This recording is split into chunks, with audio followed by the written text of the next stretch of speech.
Today we're going to be taking a look at verbs and their patterns. Now you probably noticed that all of the words on list 10 are verbs, and we have studied two verbs already, ser and estar. So we're going to take a look at some of these new verbs from list 10 and show you how to apply patterns to them. Now, verbs are words that show action. For example, run is a verb. Here in this sentence we have you run. Now, verbs can change depending on who is doing the action. So, in this first example we have you run, R-U-N. But if you change who is doing the action from you to she, the verb is going to change too, from run to runs, she runs. So you can see in English, when a subject changes, the verb will sometimes change too. This also happens in Spanish. So let's use a verb from list 10 as an example. Estudiar is one of those verbs from list 10, and it means to study. And it will change depending on who is studying, just like up in this example that we did before with run and runs. Now, the first thing that you want to do when dealing with verbs and patterns is, if you're starting with something like to study, you want to remove the last two letters, in this case A and R. And you are left with this. Now, for example, if your subject is yo, which we learned means I, you will take what's left of the verb after you have removed the A and the R, and you will add the letter O. This is a pattern. Almost all of the time, when you are saying I am doing something in Spanish, the pattern is your verb will end in the letter O. So, yo estudio, I study.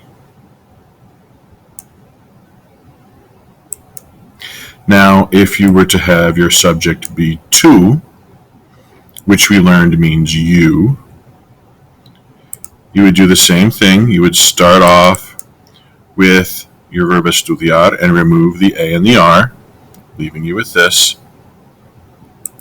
And then you will add to the end the pattern AS. That's a pattern that tells you that you are matching up with the subject tú. So you have tú estudias, you study. So, to sum up, when yo is doing the action, the verb ends in the letter O, like estudio. And when tú is doing the action of the verb, it ends in S, like estudias. Now, sometimes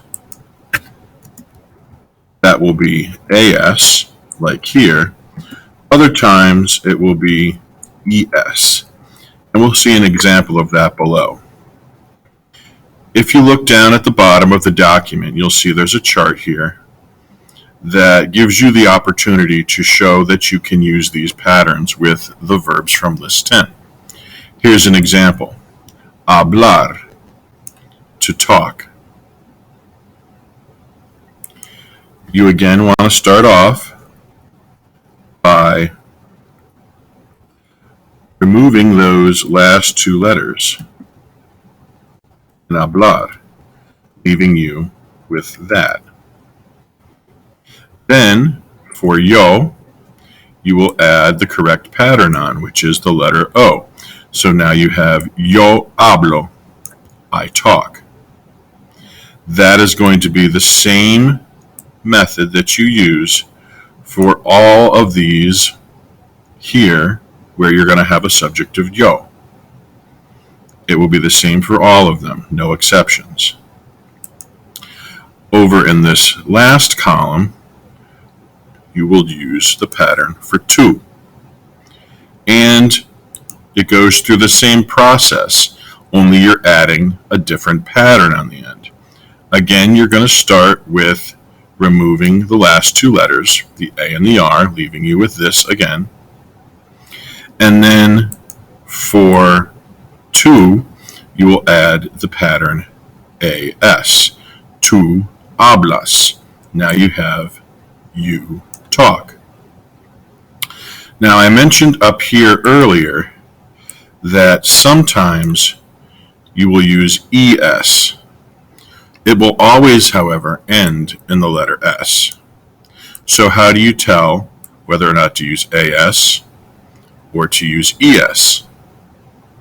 Well, that's going to depend on the way the word is spelled.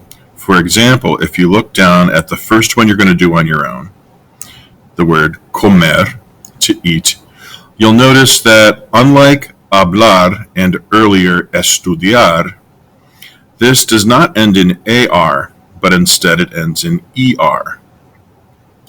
This is going to be one of those that uses ES in the tu form instead of AS.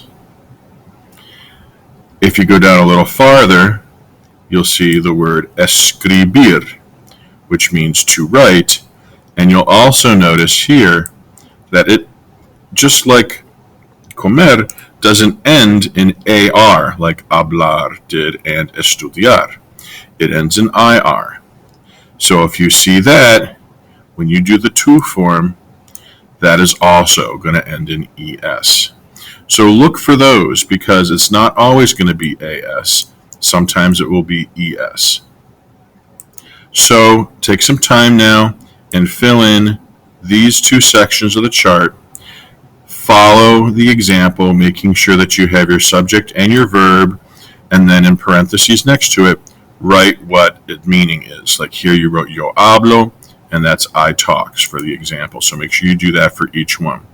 I will be popping in and out of your Google Docs, giving you feedback. If you have any questions, make sure that you ask.